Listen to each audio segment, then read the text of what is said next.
So hello everyone, welcome back to my another mini blog. আমি চলে এসেছি পূজা আবার একটা নতুন ভিডিওতে। তোমাদের অনেক অনেক অনেক ভালোবাসা। তো আজকের ভিডিওটা একটু অন্যরকম হতে চলেছে। তো সকালবেলা যখন খেয়ে দিয়ে আমি বসছিলাম আমাদের দুয়ারটায়, তো হঠাৎ করে দেখি দুটো বাচ্চা ছেলে আমাদের বাড়িতে এসেছে। তো তাদেরকে অবশ্য চিনি, আমাদের পাশের বাড়িরই। তাদেরকে আমি জিজ্ঞেস করেছিলাম, কী রে তোরা কী করতে এসেছিস? বলে আমরা বনুর সঙ্গে খেলতে এসেছি। অথচ ছোট হয় বলে ওরা সম্পর্কটা ঠিক করে বোঝে না।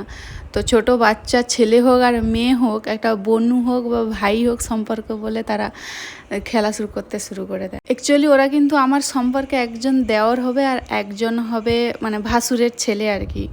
তো যাই হোক, তো আমাদের বাড়ির সুপারভাইজার থাকলে আবার কেউ আসবে না, এটা হতে পারে নাকি? তো বাড়ির সুপারভাইজারের এত খেলনা যে একা খেলে শেষ করতে পারছে না, পাশের বাড়ি থেকে বাচ্চা আসছে খেলতে ওর সঙ্গে। ওরা তখন খেলছিল, আমার হঠাৎ করে মনে হলো কি ভালো লাগছে, এদের লাইফস্টাইলটা কি সুন্দর, তাই না?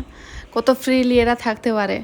এখন ভাবি আর এখন মনে হয়, যখন ছোটো ছিলাম খুব ভালোই ছিল। মা বাবার বোকা খেতাম ঠিক আছে, কিন্তু তখন হয়তো বুঝতে পারিনি যে মা বাবার শাসনটা খুব প্রয়োজন ছিল। এখন বুঝতে পারছি ছোটোবেলার লাইফস্টাইলটা ভালোই ছিল বেশ। তো আমি তো ওদেরকে বসে বসে দেখছিলাম, প্লাস তোমাদের সঙ্গে আমি শেয়ার করব বলে আমি ভিডিও করে নিচ্ছিলাম, কারণ আমার দেখতে সত্যি কথা বলতে এত ভালো লাগছিল।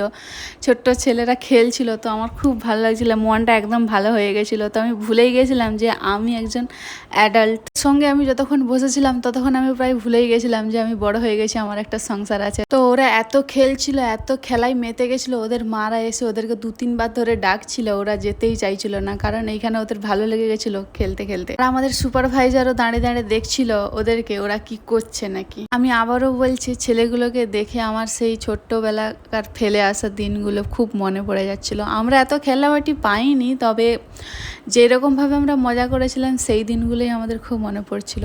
যাই হোক, এখন ওইসব মনে করে কোনো লাভ নেই। ফেলে আসা দিনগুলো আবার ফিরে আসবে না কোনো দিন, তো এটা সম্ভবও নয়। তো যেগুলো চলে যায় সেগুলো অতীত ভেবে আর কি হবে? অতীত ভাবা মানে মনকে কষ্ট দেওয়া ছাড়া আর কিছুই নেই। আমাদের জীবনে কিছু কিছু স্মৃতি এমন জড়িয়ে থাকে যেগুলো না ভাবলেও নয়, আর ভাবলেই সত্যি মনটা অন্যরকম হয়ে যায়। তোমরা শুধু এবারে বাচ্চাগুলোর আওয়াজ শোনো। আমি এতক্ষণ বন্ধ করে দিয়েছিলাম আমাদের ভলিউমটা, তো এত মজা করছিল ওরা, আর কি বলবো।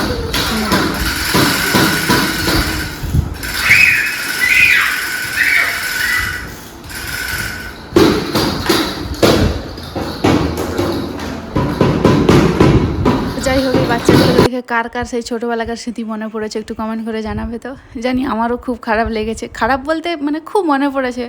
মজাও হয়েছে কিছু কিছু জিনিস মনে করে, আবার কিছু কিছু জিনিস খারাপও লেগেছে। তো চল, আজকের ভিডিও এই পর্যন্ত। টাটা, দেখা হচ্ছে পরের ভিডিওতে।